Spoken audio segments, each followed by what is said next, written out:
Hello, welcome to David Joshua Ford Live. This is episode 107, and on today's show we're taking a look at wireless audio in the rack here. It's part of a series that I've been doing, a makeover of the rack.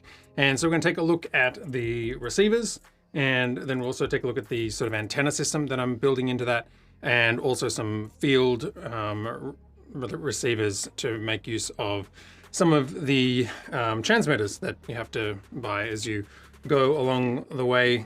If you're new here to the channel, this is all about live streaming, video production, and photography. So if you have any questions about that, do drop them in the comments, and I'd love to chat as we go along. As I mentioned, I've been in the process of redoing my live streaming rack, and I've gone from a 4U space up to 16 U's of space, broken into two 8-unit racks. So one's my video rack, which I've done a number of shows on now, and then I've got my audio rack, which is the other 8 U's of space. And the idea is that one single Ethernet connection between the audio rack and the video rack, which is just off screen here, will be all that I need to maintain my live stream setup. So it means that I can turn up to a venue, connect power, connect internet, and basically, as long as those two cases are connected via Ethernet, then the Dante will speak between them, and there's receivers in the video rack which will output audio for the live stream. And so it means I'm doing all the mixing here in the wing rack, and that takes up 4U of space. So it leaves me 4 spaces here to sort of fill out. So I've got this just 1U up here, so that gives me enough space for a little bit of a patch bay here, 4U of mixer. I've got a Stream Deck Studio, so I can do a whole bunch of custom patching and stuff here. And then I've got 4 channels of Dante receivers here, the EWDX, EW2 Sennheiser with Dante in it. So each of these receivers has 2 channels.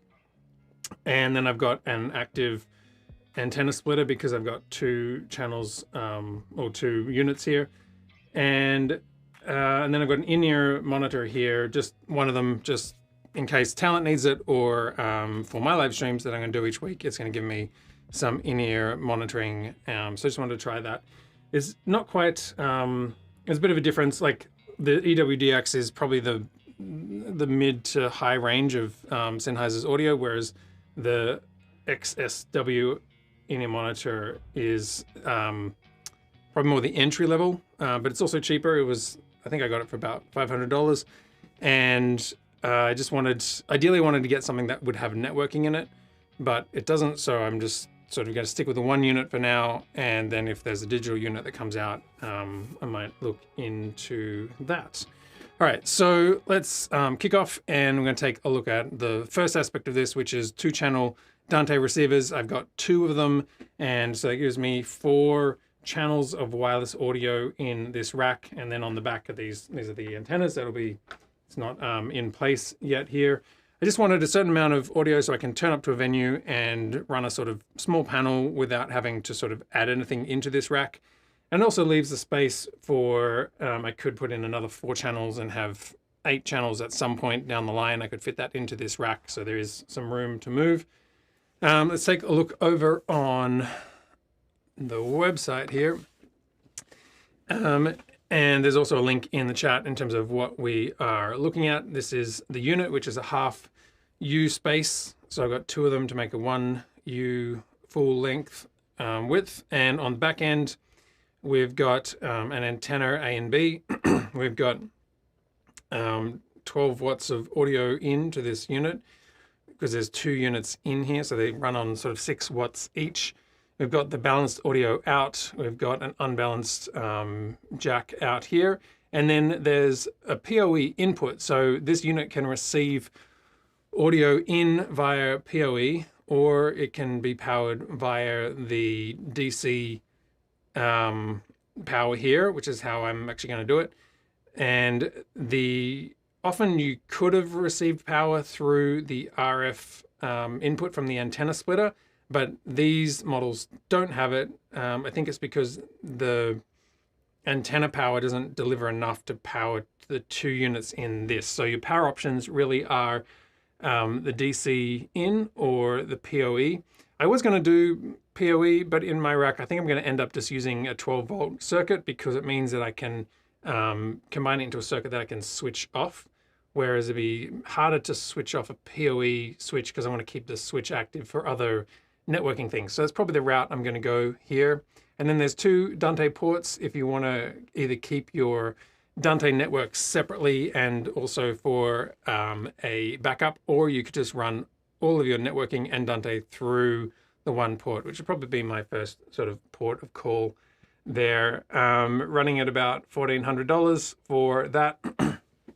Initially I was going to get the 470 to 550, but then as I was looking into it, just for my purposes, if I ever moved back to Australia, then the 520 to 607 megahertz bandwidth just has better compatibility with Australia and the US. So for the moment, this is what I've gone here is the R1 to 9, 520 to 607 megahertz one, and I've chosen the Ethernet and Dante one. I could have got the Ethernet only. That would give me sort of networking capability and just no Dante on the back end of this.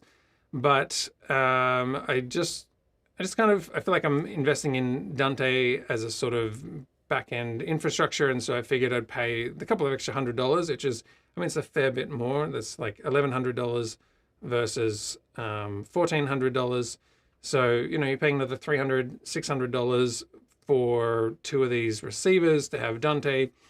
Not totally necessary, given that these are installed basically on right next to the mixer. So, I could always just plug it in. So if we turn this around, this is what the back side of it looks like.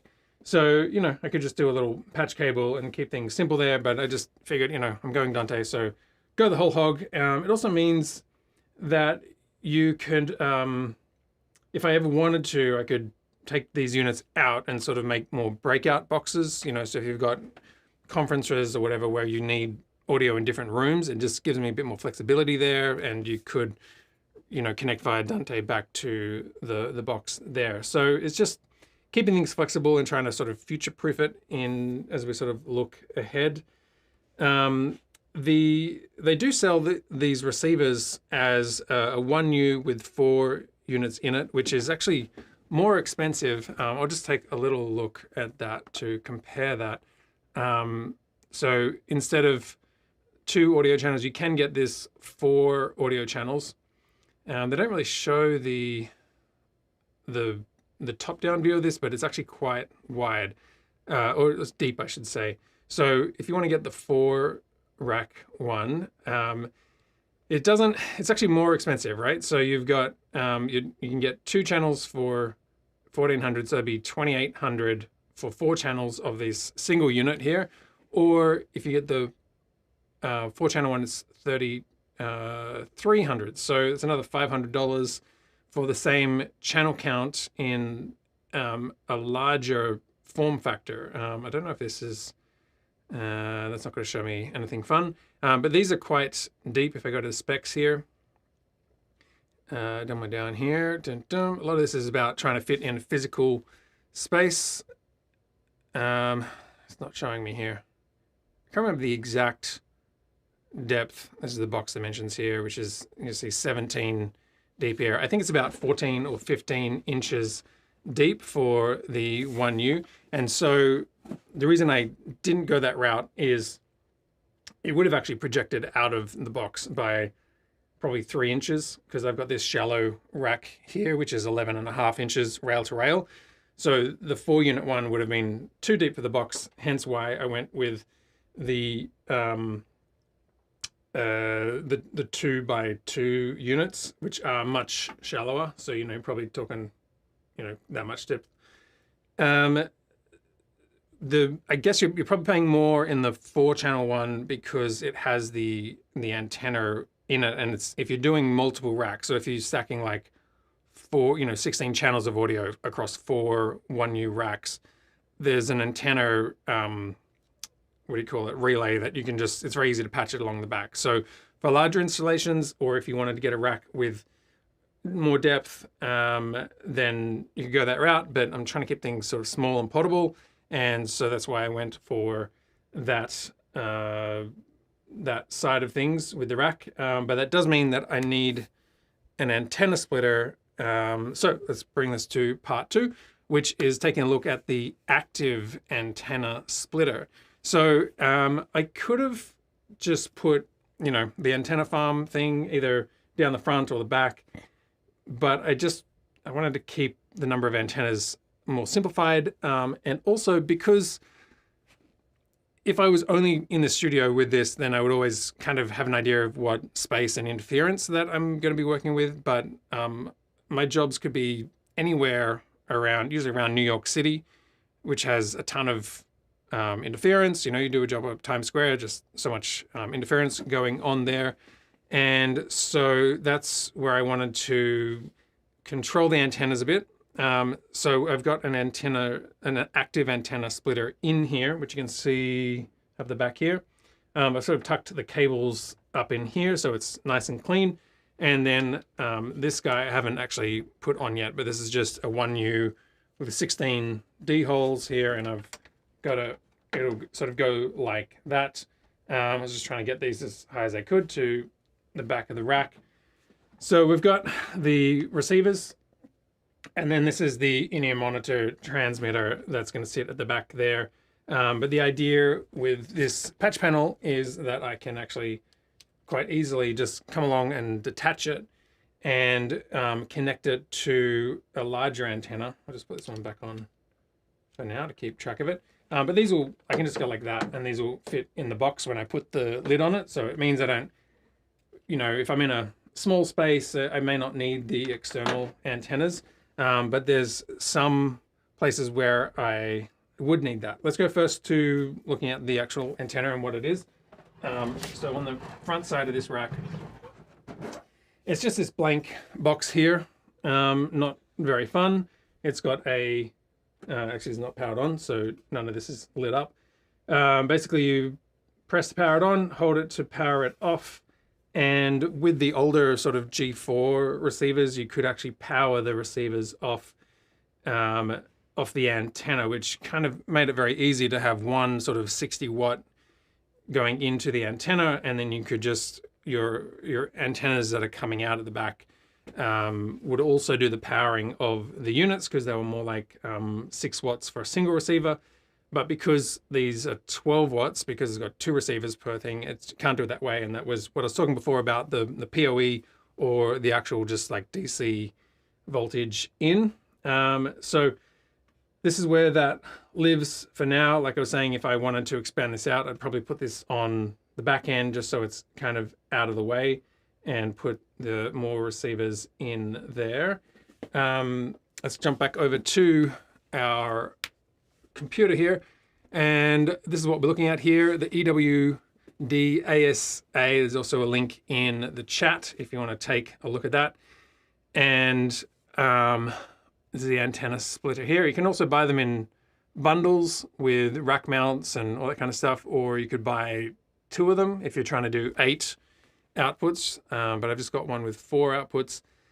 This is kind of the depth of it, and this is what we're looking on the back side of it. So we've got antennas A and B. So B1, 2, 3, 4, A1, 2, 3, 4. So at the moment I'm just using A1 and A2, a B1, B2 for my receivers, and I've got some empty space there. And then I've got an antenna RF in for B and antenna RF in for A. And they are these little guys that you're seeing on the back here, just with some pigtails here. Which make a note that these should be 50 ohm cables, not 75 ohm. So if you're used to using like 12G SDI cables for video production, your antenna cable, while it would probably work at certain distances, the proper cable is actually like a 50 ohm cable. So make sure you grab that. So like I was saying, with this antenna, this is going to be on the back side here. Normally it'd be sort of sitting here, and then, you know, a conference or something is that side of the room. So that's why I've got the antennas on the back. But I also wanted, if I needed to be able to add on an external receiver. And so that's where it makes it very easy with these D holes. So I just got one with 16 because it gives me plenty of options. I'll probably add in some other ones like I've got like a, where are we? An Ethernet connection here. Let me go to, I think we can zoom in a bit here.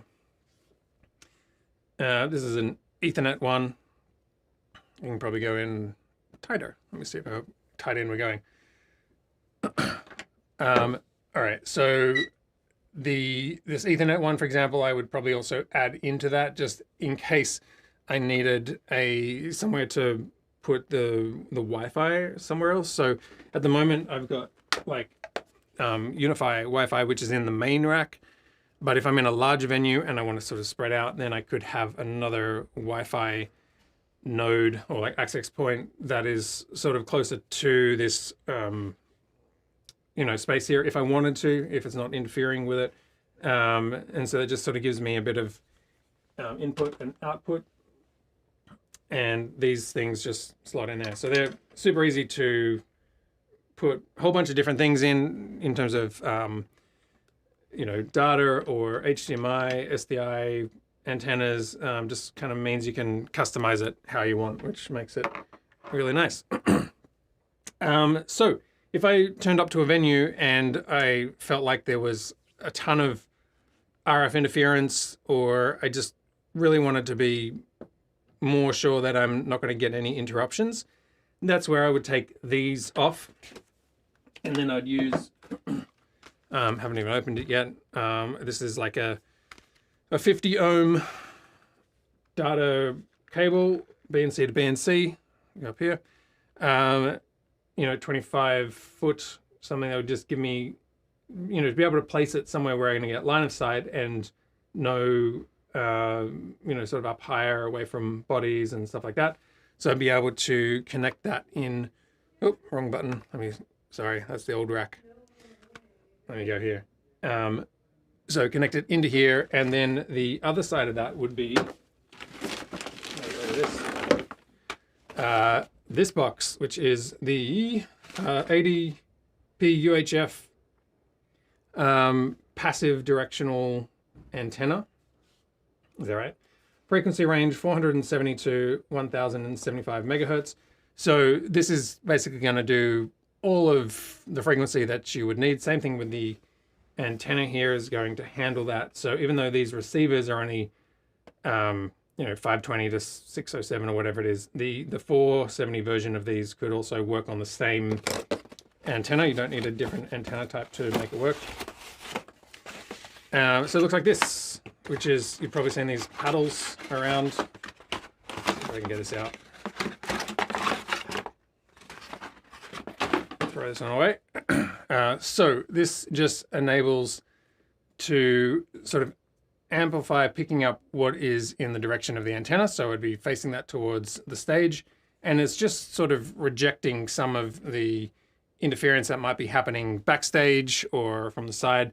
And so I would use this in a venue where, like these ones are omnidirectional, so they're kind of going to go pick up all around, whereas this is going to be more directional and just gives me that option to be able to put these antennas up. And then for my in-ear monitor, that's just going to stay there. I'm not going to do anything fancy with that. I'm just going to focus on the receivers. But that's the antenna splitter.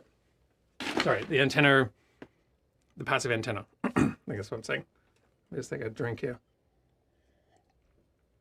All right. What else have we got?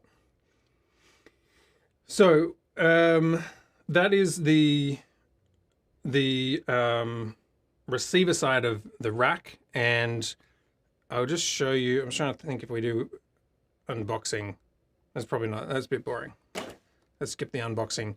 It is interesting when you look at I'll just show you the boxes, I guess. So that is FlexPort. This is the antenna box, and then this was the receiver. And you can see even the difference of the marketing packaging. So the Pro stuff is in the brown box where, you know, it's low waste and you can throw it away. And then this is, the in-ear monitor is much more of a consumer, you know, branded device of trying to get you with the nice glossy box. Actually quite like the brown box. Feels better. So the, I didn't go into the in-ear monitor. We can show you that in a bit. The in-ear monitor, yeah, I've got that here. Now I've got a whole lot of boxes on me. Where are we? Okay, let's jump back over here. So each antenna is, you know, going to set you back a bit. They're not, these aren't cheap. And then the in-ear wireless monitoring system is weirdly on B&H, it's like $483 for the 476 version. Well, the 572 version is $600, so just keep that in mind. On this one, you get the receiver. It also comes with rack ears and a blank space if you wanted to mount that in a rack. I didn't actually have any way of joining these two. So something just to keep in mind is that when you put two of the EWDX side by side, there's a plate at the bottom that will mean that it's very strong for it to be a single 1U unit. Whereas here between the sort of, the antenna has the same depth and spacing of the screw holes as the receiver. So they could sit side by side using the same brace. Whereas this XWS in-ear monitor is much shallower, and the panel to connect them, if you had two of them, has completely different holes. Excuse me. So I've just arranged them in a way whereby, you know, they're screwed in on the sides here. They're not actually connected here at all, so they're really kind of just sitting on top of the rack below. So that's kind of just something to keep in mind if you're trying to rack up this in-ear monitor with the receivers, is that they don't quite join, but they're not going to move around, so that is fine. If we jump back over here, you are getting a lot more in the box than you would with the wireless receiver system, which you sort of have to buy all of your parts separately. So you've got the what was I going to say, the transmitter and then the receiver for the in-ear. And on the back side of this, where is it? Here we go. You've just got the one antenna, and you've got a left and a right input. So you can either have two mono, or you could by default sort of run it as a stereo, which is how I'll probably run it. And then there's a DC input.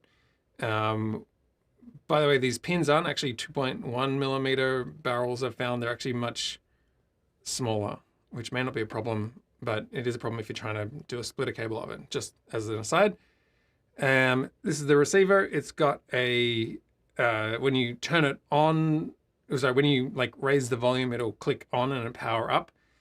Phone line in here, and then the receiver on top. And underneath here is the, to control it. Just got two standard AA batteries in there. And it also comes with some in-ear monitors. You can take a look at, where are we? I think it's this one. Nope, not that one. What am I doing? This one, there we go. Where did it go? It's over here. This is the actual device here. So it's a bit more plasticky, this one, than the other ones. It still feels pretty solid. And there's a little clip on the back. And then this I was talking about with the, when you click to turn it on and you set the volume, and nothing's on there at the moment. And then these little earbuds, which I don't know how good they are, but seem pretty lightweight. But that is the receiver side of things. All right, so that's what you get in that box. Whereas, we'll get to that in a second. So for the, let me just move that one down here. Get rid of that one. And I'm going to jump back over to here. Okay, So when we look at the receivers, this is where, remember, you're just going to get a receiver here, and then the microphone is probably another $400. So bear that in mind. Where did my receiver go? Here it is.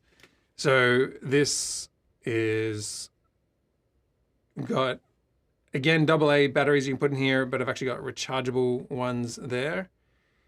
And this is a bit stuck here. Let me cut back over to here. What am I doing? Okay. So this is the receiver. It's a little bit harder to open.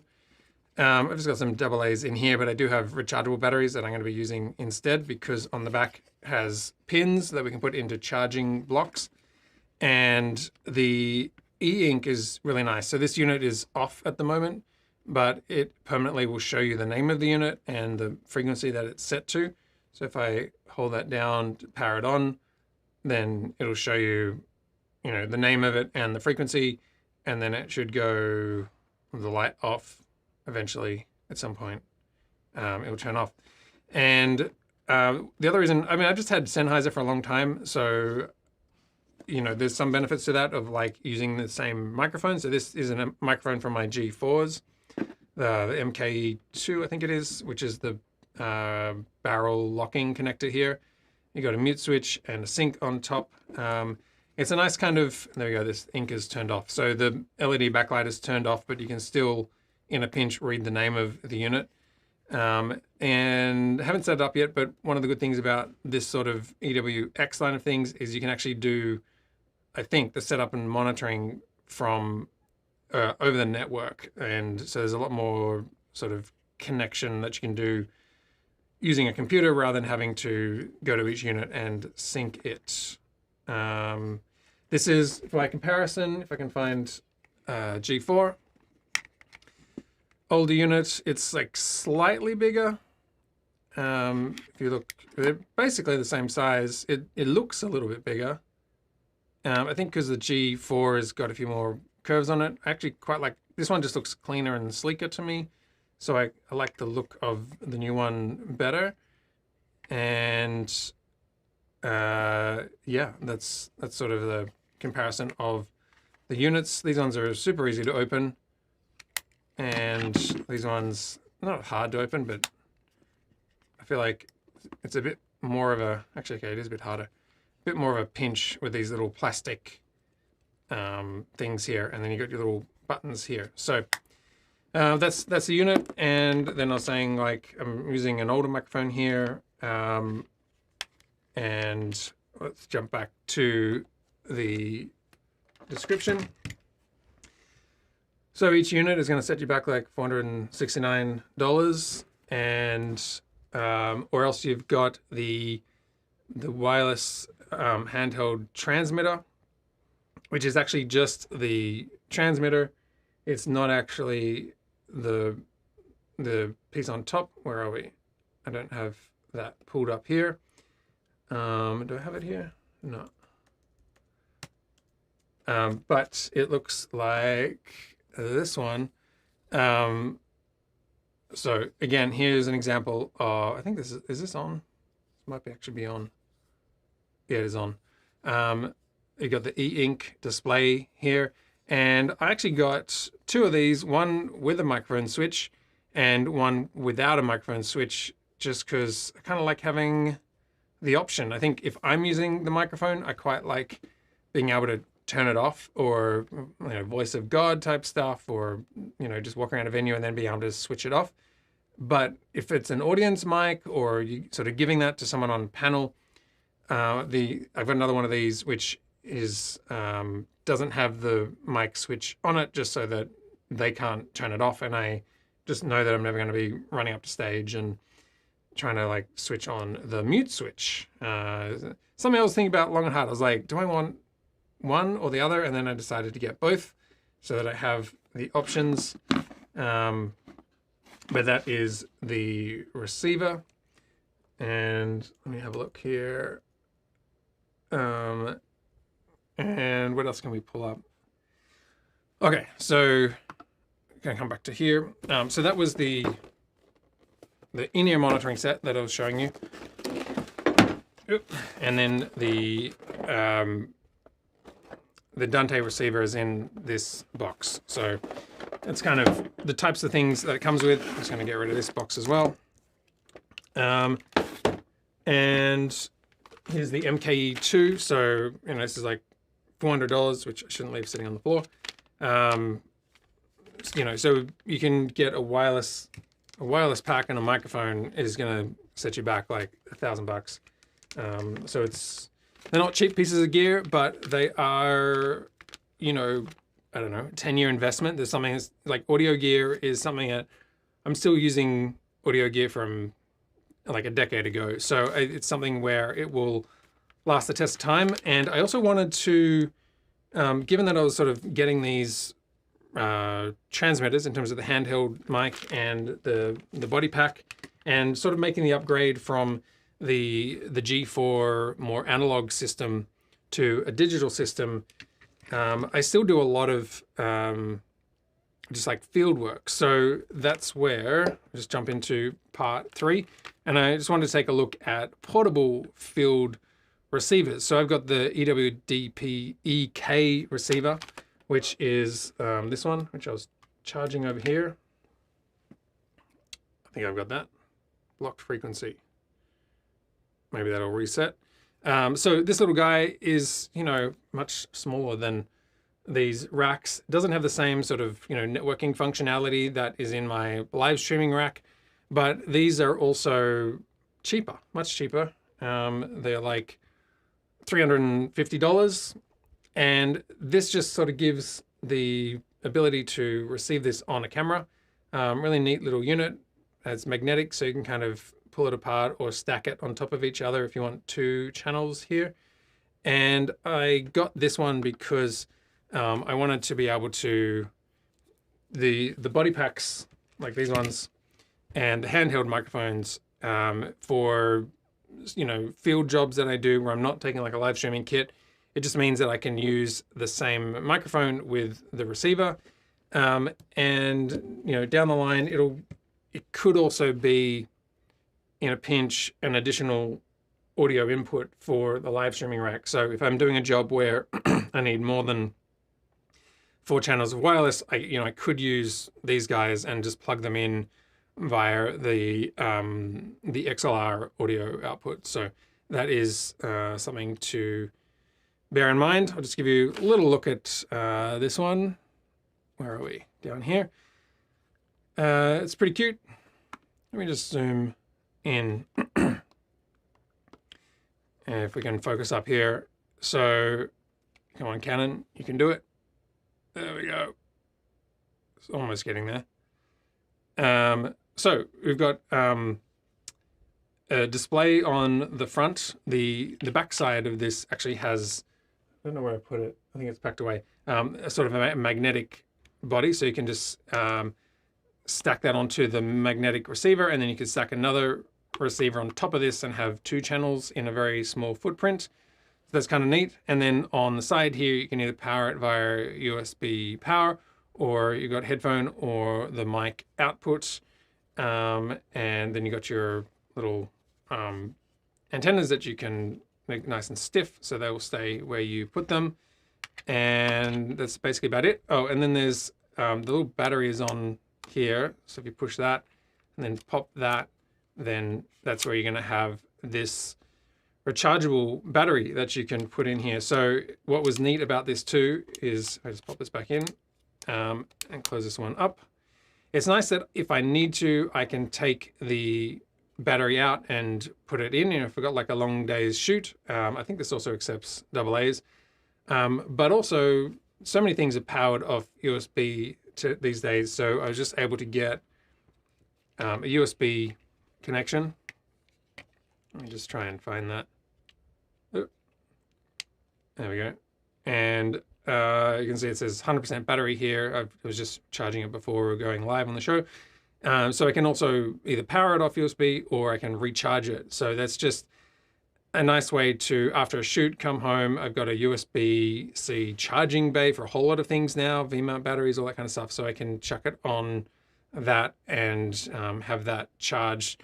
And it just sort of avoids some of those things where you've got all of these half-used AA batteries, which always seems to be the case. So that's the receiver that means that I can just, the investment that I've made in the handheld mics and the body packs means that I can use them on jobs when I'm out in the field recording, corporates or documentary or brand films, commercials, all that kind of stuff without needing to get a whole different system. So it's nice that there's this sort of cross compatibility there.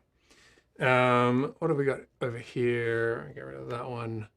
So the other thing about these transmitters is that they are rechargeable. They come with, I actually don't think they come with any batteries at all. You got to buy that, and that's another $50 per battery. But you can buy rechargeable batteries for them, which I think are around $50. And you can also, there's two versions of this. So let me jump over to the computer here again. So this is the cheaper version, which is sort of a portable, I can't remember if this is USB-C. I feel like it might be USB-C on the back here. And so you can just recharge these batteries in this little portable bay. I ended up buying this just because I got a nice discount from B&H on it, and it's $138, which is the charger and two batteries on their own are $100, and so I think I got it for $120 or something. So it was sort of a nice backup charger, but otherwise you could just get, the charger on its own was $60. So, so that's just sort of a basic, simple charger. And actually, I can show you that one now, I think. Where is it? This one. Charging. There's so many, it's hard to find all the boxes because they're all brown. Yeah, this is the box that I was just showing you. Let's try and clear this away and we can take a little look. This is it. So you've got, most things these days are just world power converters, which is always the way, right? USB-C charger, which is always a pain because these little, I hate these power bricks. Anyway, what I really wanted was this guy. And there we go. So neat little charging. Yeah, USB-C, I thought. So this will just take USB-C input. So that's just handy to have if I'm doing, more of a travel somewhere and I want to be able to charge batteries, but I don't want to take the bigger charger that I'll show you in a second. And then it also comes with two batteries, and I bought an additional battery as well. So I've got enough batteries for all of the mics to be always charged. And I'll probably just do one set of batteries and one backup. I'm not going to do multiple backups of batteries because you can run them on AA's. So for big jobs where I'm going all day, I'll probably run the AA's when I need to. And then for smaller things, these will cover it. And then, yeah, they come with this little warning that they have to be charged before using it. And they're sort of like a AA, like it sort of fits in a AA receptacle. And so that is that box. But then the one that I was more excited about is the actual sort of networked charger of a bay, which is this one here. So again, not cheap. This is $350 for a charger.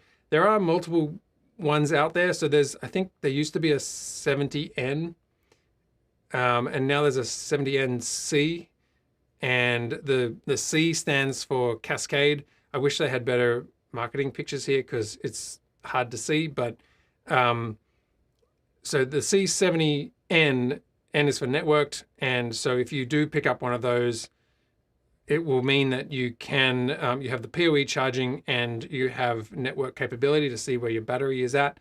The C just means it's a newer model which can be cascaded, so you could buy multiple units of these and sort of stack them together in one big brick and then power one unit, and then it will charge the rest. So you could have multiple bays for this all stacked very neatly. I don't have any pictures. Wish I had some pictures here to show you. But I do actually have the unit, so we can take a look at that. Is this one. I'm looking forward to getting all this set up and clearing the boxes out of my office, because as you've probably seen around in the shots, there's a ton of just boxes and stuff, and you know, keep everything for 30 days just to make sure it's definitely going to the rack. So I've got to keep all the packaging in case I have to send it back. So there's a lot of packaging around. So this is the networked charger. I'll pop this one up here. This is what this one looks like. I've noticed they've done, Sennheiser is getting into this sort of paper wrapping. Almost feels like Christmas. Let me just get rid of that one. And a little manual. And then, yeah, so this is like brown paper packages tied up with string. All right, so this one, get rid of that, put on the heap over there. So this is, I'm going to move this aside too. Sorry about the black on black background. I'll throw this away and I'll try and find that after the live stream. So on the base here, I don't know if you can see there, but there's 3 little pins, and so this will pop into the unit like this. So this will fit the 2 of these handhelds, or you could put a body pack in like that. So it's nice to be able to sort of mix and match them in the same unit. I think you can actually, put a battery in too. Yeah, let me see if, where did my battery go? Where did I put that? Down here, okay. So if I get my battery, so if you've just got the bare battery, you can put it this way like that.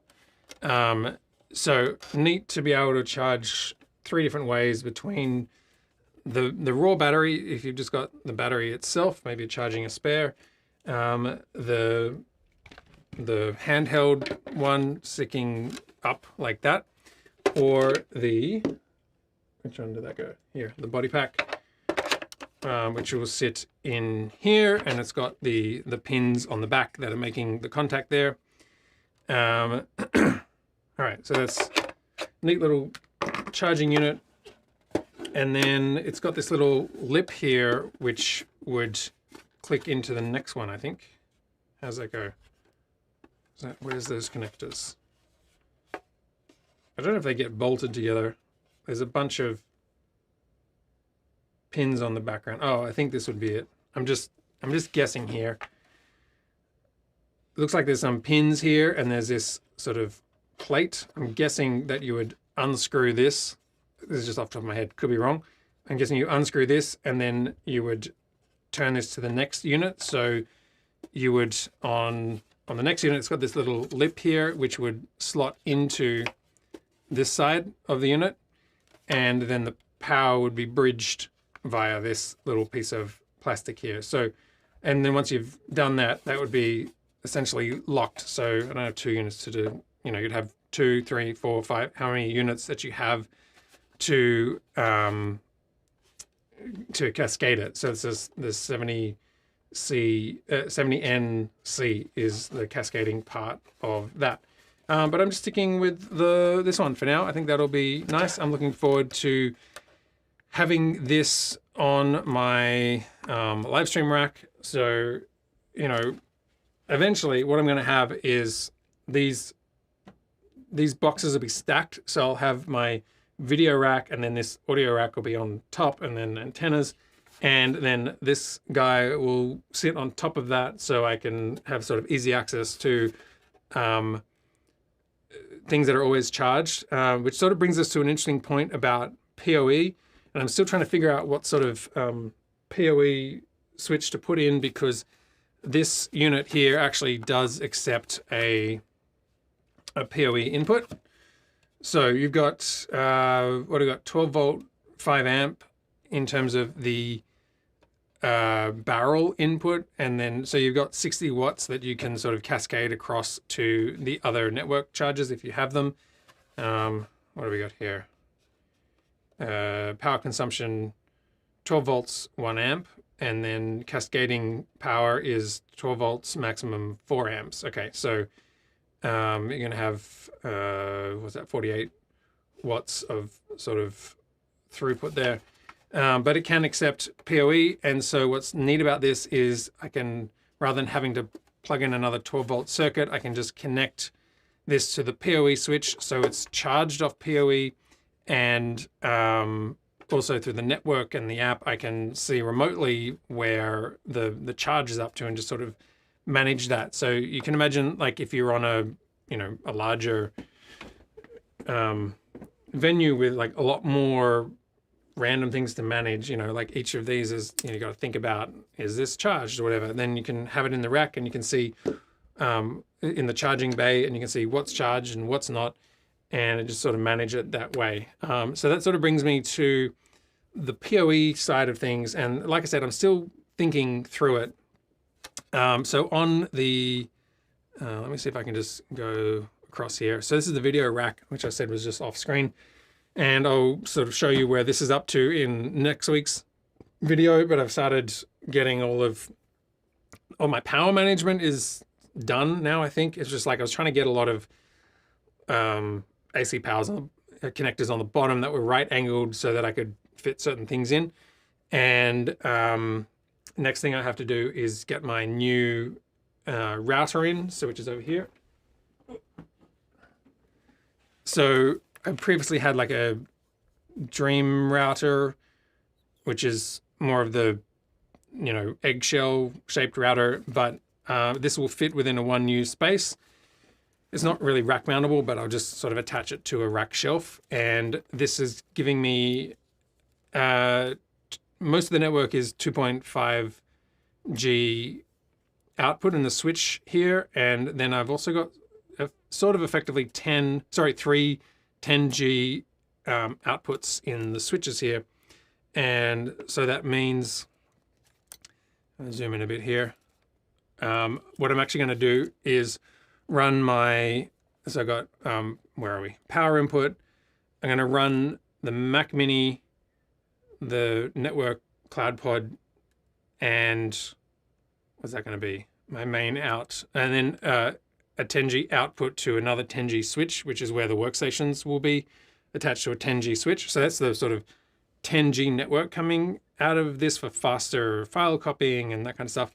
And then on the 2.5G side of things, there's one PoE port. So that's going to be on, at least on the base level, will be this, where are we? This U7 Pro wall, which is also fits inside of the rack, and it means I can sort of pull it out and put it onto up high if I am at a venue where I need better line of sight. So it just gives me that flexibility. And okay, so now I'm trying to work out in my main video rack, which is kind of like the top of the tree, do I get another PoE switch to run sort of nodes out? The audio rack would be one node, and then there'd be like a sort of lighting camera external node.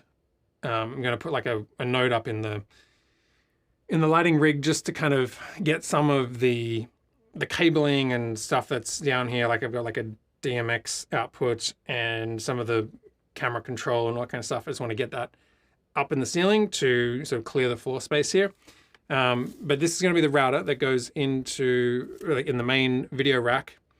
And then there's going to be audio out. I don't know if I can see, I don't know if I can show you down here on rack 1.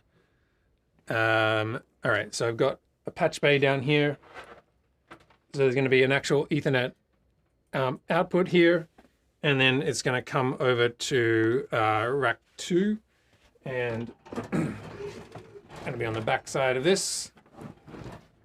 And like I was saying, that's where I'll have one of these. I might actually do a custom panel. And so this will have its power, and it can receive, so this will like have its own power, and it's got its own power filter, which is in here in the side here. And then I think it says white, not the foam. This thing here is a Casa switch. So it means I can remotely turn this rack on or turn it off over like a Wi-Fi plug. And so that creates two different circuits. So from the power filter, which is like a Furman power one, which is in the side here, there's going to be one network that comes out with switched power, so I can turn off the wing rack and turn off the receivers, and so they're not on just 24/7 because I don't need them. But then the rack then the power circuit that's always on will go to the switch. And I got this 2.5 flex switch, but it is not big enough. Let me see if I can zoom in a bit for you. So this is just trying to keep the 2.5G network alive, which is not totally necessary. Like, it's not necessary for the audio equipment, but I just wanted to get the capability to plug a computer into this audio rack. So the first rack has a Mac Mini in it that we were looking at before, and that is running Companion and sort of doing the sort of universal control. But then the audio rack is going to have a USB-C out, so I can plug in a laptop directly, and that'll go into this hub. So this little hub is a 2.5G hub, I guess. So this end will go out to the laptop, which will be through a patch bay. And then there'll be an HDMI out to a patch bay in case I wanted to easily plug in a second monitor. Not totally necessary, but more to the point, the USB 2 from the Behringer wing is going to be plugged in here, so that if you wanted to do any door work, then you be plugged into your DAW. And then there's 10 gigabit USB and USB-C in here, and also a 2.5G network connection here, so that the laptop that is here at this audio node can be running on a 2.5G network. I figure I've got the where are we? Let's go out to the wide shot. I've got a 2.5G network in the router, so I might as well just keep that for faster file copying. But this little flex switch, now that I think about it, doesn't have enough ports on it. So I'm going to get Ethernet in, that's one of them gone, in this 5-port switch. And then I'm trying to figure out, should I run these things on PoE, or should I just run them without PoE? And I'm more leaning towards running most of it without PoE, and then adding in PoE just via I've got it somewhere.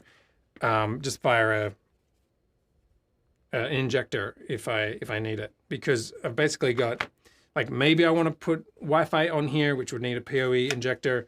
I've also got the back here.